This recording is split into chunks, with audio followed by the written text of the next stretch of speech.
आई है। जयेश जी, आप क्या मानते हैं कि जॉब मार्केट में अनिश्चितता पहले से ज्यादा हुई है? ये भी एक बड़ी वजह इसकी है? बिल्कुल, ये भी एक वजह है। कारण दो तीन है इसमें। पहला, आप अगर फॉरेन लिंक्ड जॉब्स यानी जो जॉब्स विदेश से आते हैं, चाहे वो विदेशी कंपनीज के थ्रू हो, चाहे विदेशी निवेश के थ्रू हो, वो हमारे मार्केट को या हमारे इंडस्ट्री को बाहर के देशों की अनिश्चितताओं से ज्यादा लिंक कर देते हैं, हम्म। ज्यादा जोड़ देते हैं। मिसाल के तौर पे अगर यूएस या अमेरिका जॉब्स क्रिएट कर रहा है और वो इंडिया में उसका प्रोपोर्शन यानी यूएस लिंक नौकरियां ज्यादा हैं, तो यूएस की अनिश्चितता का इम्पैक्ट इंडिया की नौकरियों पे ज्यादा होगा। ऐसे कई सारे एग्जाम्पल्स हैं। पहली बात। दूसरी बात, जिस भी तरीके का टेक्नोलॉजी लिंक जॉब क्रिएशन हुआ है, जैसे हमारे यहाँ आईटी, आईटीएस, बीपीओ, ये सारे सेक्टर्स ने सबसे ज्यादा जॉब क्रिएशन में अपना योगदान दिया है पिछले, आप अगर 10-12 साल, 15 साल का आंकड़ा उठाएंगे तो अ, इस पे सबसे ज्यादा इम्पैक्ट बाकी देशों के इकोनॉमी का आता है, क्योंकि ये कोर जॉब्स जो हैं वो वहां से क्रिएट होते हैं और यहाँ पे हम उनके एक शैडो इफेक्ट यानी उसकी परछाई देखते हैं। तो दो ये चीजें हैं। तीसरा, कई बार ऐसा हो रहा है कि आज के जॉब मार्केट में, क्योंकि कई सारे नए ऑर्गेनाइजेशंस आ रहे हैं जो वेस्ट को यानी पश्चिमी मॉडल्स को उठा करके अपने अपने छोटे साइज के वेंचर्स खोल रहे हैं।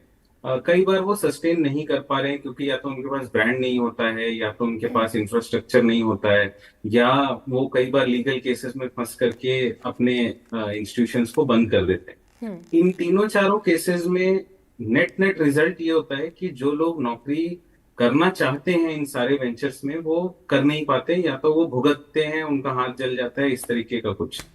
तो मोटा मोटी जॉब मार्केट की अनिश्चितताएं एक बहुत बड़ा पहलू है इसके तरफ। जी। दूसरा, सोशल मीडिया के कंट्रीब्यूशन को हम नकार नहीं सकते इसमें, क्योंकि एक्सपोजर युवाओं का बहुत ज्यादा बढ़ गया है। हम्म। तो अब वो वेस्ट में जो चीज होती है, पहले वो हमारे पास पहुंचने में कई 25 साल, 30 साल का एक साइकिल होता था। हाँ, अब अब वो साइकिल सोशल छोटा मीडिया के होके कुछ जरिए। महीनों में हो गया। हाँ हाँ। जयेश, आपने आप इतने सारे कोर्सेज स्टार्ट हुए हैं, तमाम जो हमारे मेहमान हैं हमें बता रहे हैं, बहुत अच्छी जानकारी भी दे रहे हैं।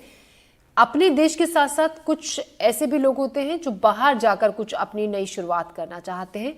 कितना टफ है एक अपने देश में रहकर किसी नई चीज की शुरुआत करना, अपना कोई बिजनेस खड़ा करना, और बाहर जाकर उसी सोच के साथ तैयारी करना।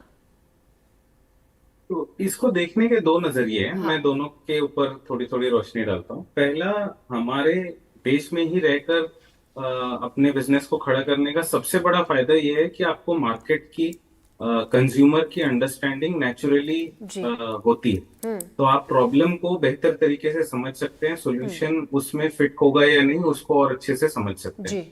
सबसे बड़ा नुकसान जो है वो अभी भी मेरे हिसाब से ये है कि जो पर्सनल इकोसिस्टम है, which means family, which means friends, relatives, तो सोशल एक्सेप्टेंस जो है, सामाजिक का एक्सेप्टेंस जो है, वो थोड़ा सा बेहतर हुआ है, बट अभी भी उस स्तर का नहीं है कि आप अपने वेंचर्स पे काम कर पाए। जी। बाहर जाकर के इसके ठीक विपरीत ऐसा है कि आप प्रॉब्लम को नहीं समझ सकते हैं उतना अच्छे से, शायद आपको समाज की या सोसाइटी की, कंज्यूमर की उतनी अच्छी परख नहीं होगी, लेकिन बाकी का जो इकोसिस्टम है वो बहुत ज्यादा मैच्योर है। तो आप एक बार उस इकोसिस्टम में घुस गए, मिसाल के तौर पे अगर आप वाई कॉम्बिनेटर जो एक बहुत बड़ा प्रोग्राम है, जी। उसमें एक बार आप घुस गए, तो वो इकोसिस्टम आपको एकदम लोकल ट्रेन के अप्रोच से आगे बढ़ाते रहता है, बहुत सपोर्ट करता है, और मतलब वो अपने आप में एक अलग लेवल पर जी। पहुंचाने के काबिलियत रखता है। जी। तो ये दो नजरिए हैं इसको जी। देखने के। जय जी, आप हमारे साथ जुड़े, तमाम सवालों के जवाब दिए। पूरन सिंह, आपका भी